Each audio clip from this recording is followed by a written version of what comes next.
Polda Metro Jaya sore tadi menggelar rekonstruksi kasus penganiayaan David Ozora oleh Mario Dandisatrio, anak mantan pejabat pajak. Sebanyak 40 adegan diperagakan oleh pelaku. Rekonstruksi digelar di tempat kejadian perkara di kawasan Ulu Jami, Pesanggerahan, Jakarta Selatan. Mario dan Shane serta semua pihak yang terlibat dihadirkan langsung pada proses rekonstruksi. Sebanyak 40 adegan diperagakan oleh pelaku. Rekonstruksi digelar untuk mencocokkan alat bukti yang ada dengan keterangan saksi. Dalam kasus ini polisi telah menahan 3 orang dan menetapkan Mario dan juga Shane sebagai tersangka serta AG sebagai anak yang berkonflik dengan hukum.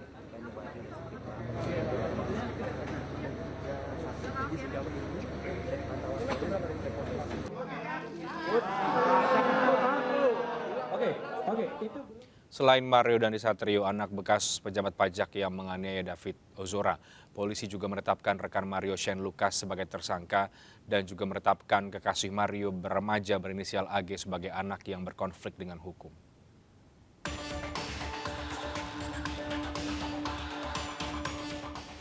Sosok Shane Lucas ikut menuai sorotan pasca hebohnya kasus penganiayaan yang dilakukan Mario Dandisatrio terhadap David Ozora. Shane disebut berperan memprovokasi tersangka Mario Dandisatrio di lokasi kejadian. Shane juga merekam aksi kekerasan yang dilakukan Mario terhadap David sehingga viral di media sosial.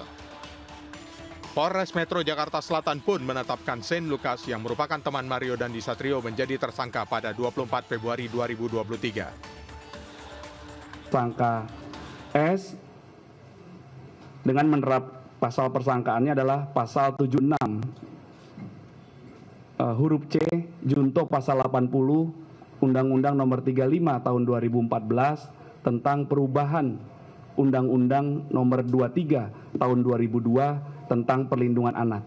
Karena tersangka S berdasarkan 2 alat bukti dan barang bukti yang sudah kami sita diduga atau disangka melakukan tindakan membiarkan adanya kekerasan terhadap anak. Usai menetapkan Mario dan Shane sebagai tersangka, polisi juga menetapkan AG, pacar Mario yang masih remaja sebagai pelaku anak dalam kasus penganiayaan tersebut. Polisi menilai keterangan para tersangka di tempat kejadian perkara berbeda dengan fakta-fakta berdasarkan alat bukti baru.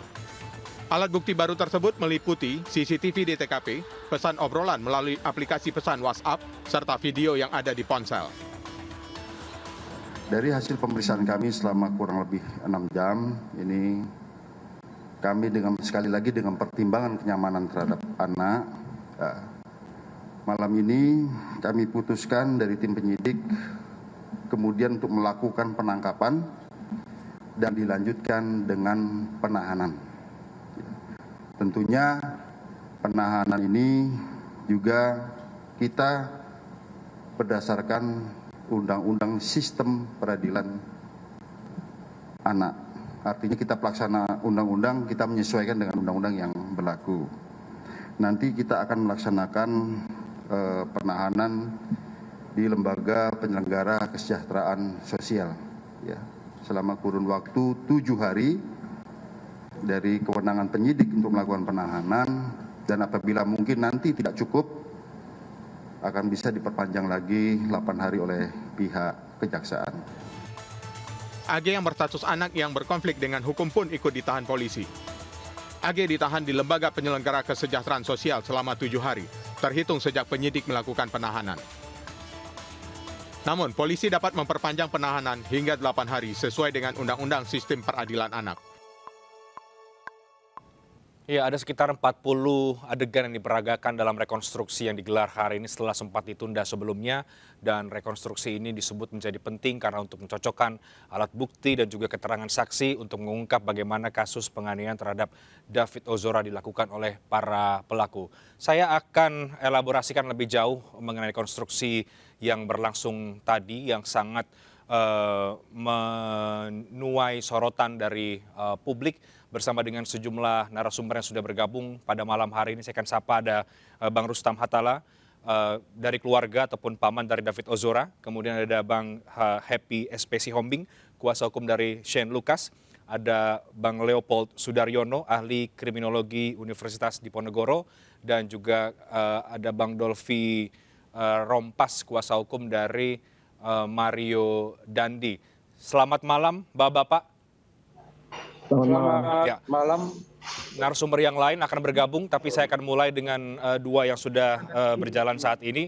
Saya ke Bang Rustam Hatala terlebih dahulu. Bang, tadi rekonstruksi sudah dilakukan, cukup banyak adegan yang diperagakan, 40, kemudian juga sorotan publik juga sangat besar terhadap rekonstruksi hari ini. Apa catatan dari pihak keluarga? Jadi yang pertama memang tadi saya juga ikut menyaksikan ya proses rekonstruksi, tidak secara langsung tapi melalui televisi. Kemudian kami juga dari pihak keluarga cukup terpukul ya, karena sejak awal beredar video itu ayah David itu tidak sanggup melihat, kemudian saya juga tidak sanggup menonton adegan itu sampai selesai. Mau tidak mau tadi kita harus mengikuti ya rekonstruksi tersebut. Kami rasa ini sesuatu yang cukup keji ya, cukup keji penganiayaan ini, maka kami sepenuhnya juga menyerahkan kepada penyidik untuk diproses. Oke, Bang Rustam, artinya rekonstruksi tadi mungkin membuka kembali memori ya soal bagaimana kejinya penganiayaan terhadap David Ozora. Tapi apakah dari adegan demi adegan yang tadi dilakukan dari pihak keluarga sudah cukup atau ada yang kurang atau bagaimana? Kita ini ya, karena kita nggak tahu detailnya seperti apa. Yang pasti kan ini menunjukkan bahwa masing-masing yang sudah tersangkakan ataupun yang berkonflik dengan hukum itu mempunyai peran masing-masing di dalam kejadian ini.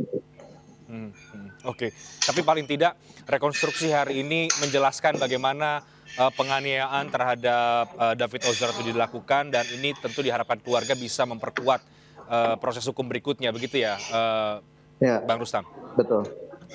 Ya. Betul. Saya ke Bang. Menyerahkan sepenuhnya ke penyidik. Oke, saya ke Bang Happy SP Sihombing. Tadi yang dikatakan oleh Bang Rustam, ada rekonstruksi ini kemudian memperagakan bagaimana peran masing-masing pelaku, termasuk klien Anda. Bagaimana catatan Anda sebagai kuasa hukum terhadap rekonstruksi hari ini? Apakah ini sudah sesuai dengan fakta yang menurut Anda itu benar atau bagaimana? Ya, terima kasih Bang Reinhard ya. Iya, Bang. Reinhard ya. Kami tadi tim hukum dari Saint Lukas atau SL ya, itu ada puluhan orang datang untuk melihat rekonstruksi atau reka ulang. Reka ulang itu adalah dalam kerangka untuk mencari tahu secara faktual, secara objektif, apa peran masing-masing dari tersangka dan saksi, apa yang dia lihat, apa yang dia dengar, apa yang dia lakukan. Dia ini maksudnya dari saksi dan tersangka.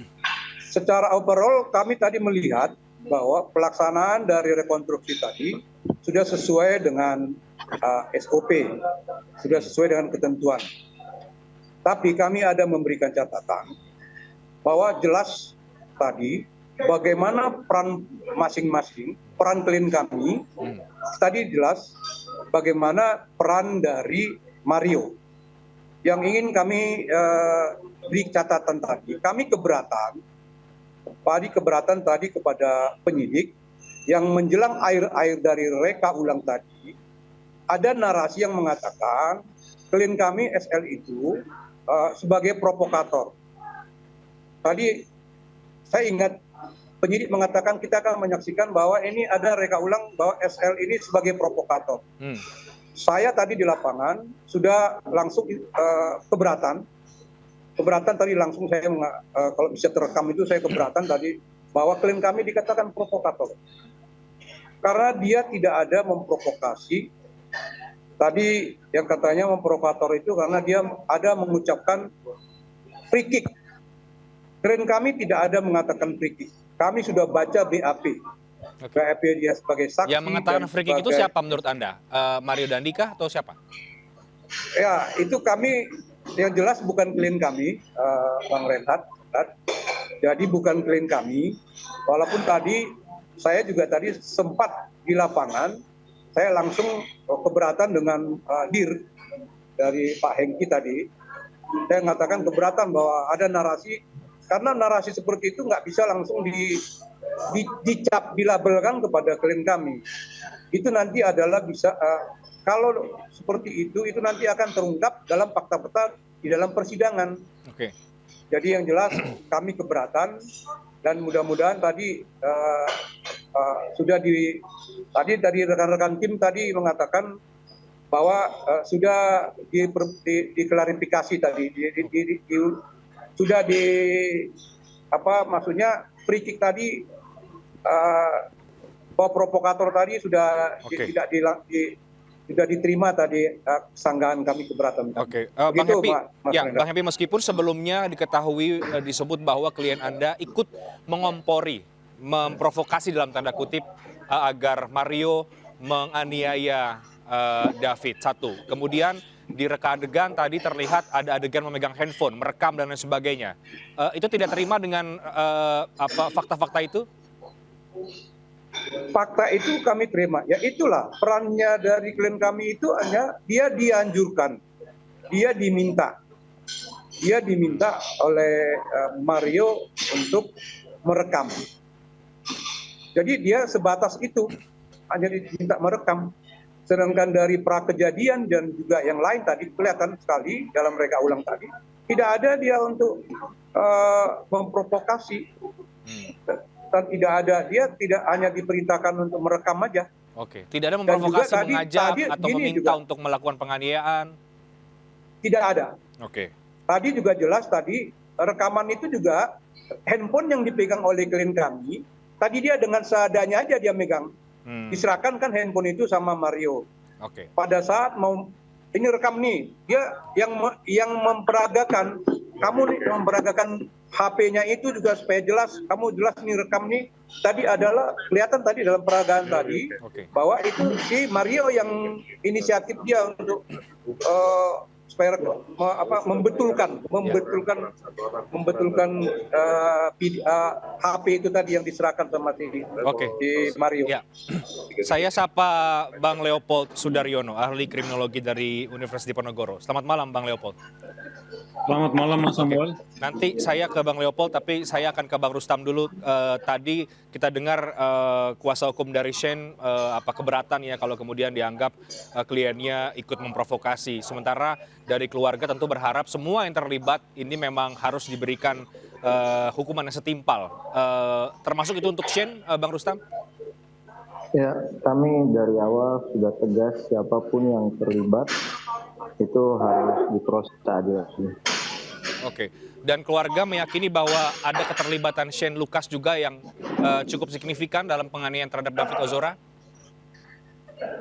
Saya rasa dari teman-teman LBH DP Ansor yang sejak awal akan serahkan sepertinya proses ini biar dikawal, itu pasti sudah juga menyiapkan bukti-bukti dan lain-lain. Oke, baik. Saya juga akan menyapa Bung Dolfi Rompas, kuasa hukum dari Mario Dandi Satrio. Selamat malam, Bung Dolfi. Selamat malam, Mas. Oke, saya akan ke Anda terlebih dahulu sebelum nanti saya ke Bang Leopold untuk menganalisis lebih jauh. Jadi catatan dari kuasa hukum Mario, Anda bagaimana melihat rekonstruksi hari ini? Tadi kepolisian secara terang benderang mengatakan bahwa ada niat dari klien Anda untuk menganiaya dengan kalimat-kalimat tidak takut membunuh anak orang, kemudian juga itu dilengkapi dengan bukti-bukti yang lain. Apa tanggapan dari Anda? Ya, yang pertama-tama patut kita apresiasi dulu ya bahwa pelaksanaan reka atau rekonstruksi ya hari ini berjalan dengan lancar, aman, dan sukses ya. Tentunya terkait dengan fakta-fakta itu tadi kan semua juga sudah menyaksikan dan tentunya seluruh media juga sudah menyaksikan. Jadi seperti itu, cuma memang ada dua hal yang memang coba kami klarifikasi lagi dengan klien kami pada saat tempat pelaksanaan rekonstruksi, di mana ada dua hal. Yang pertama terkait dengan penyampaian kata free kick, ya. Kata free kick itu tadi klien kami tetap berpegang pada apa yang sudah disampaikan dalam berita acara, di mana itu yang menyampaikan adalah tersangka S, ya. Oke. Dan yang kedua adalah terkait dengan jadi di dalam BAP-nya dia menyampaikan pada saat peristiwa itu klien kami sempat menawarkan untuk membawa korban itu ke rumah sakit, namun tidak diperkenankan atau dilarang untuk membawa oleh salah satu saksi, ya. Namun di dalam reka adegan tadi itu tidak ditampilkan. Mungkin itu yang. Jadi yang menyebut free kick itu David, maksud saya Mario atau Shane sebetulnya? Kalau menurut dari klien kami adalah saudara S, ya, tersangka S. Oke, Bang Happy ada tanggapan? Ya, tanggapan saya tetap mengatakan sepanjang yang kami baca dalam BAP Sen sebagai saksi dan juga tersangka, dia tidak pernah mengatakan itu. Dia tidak pernah mengatakan itu ada kata-kata free kick.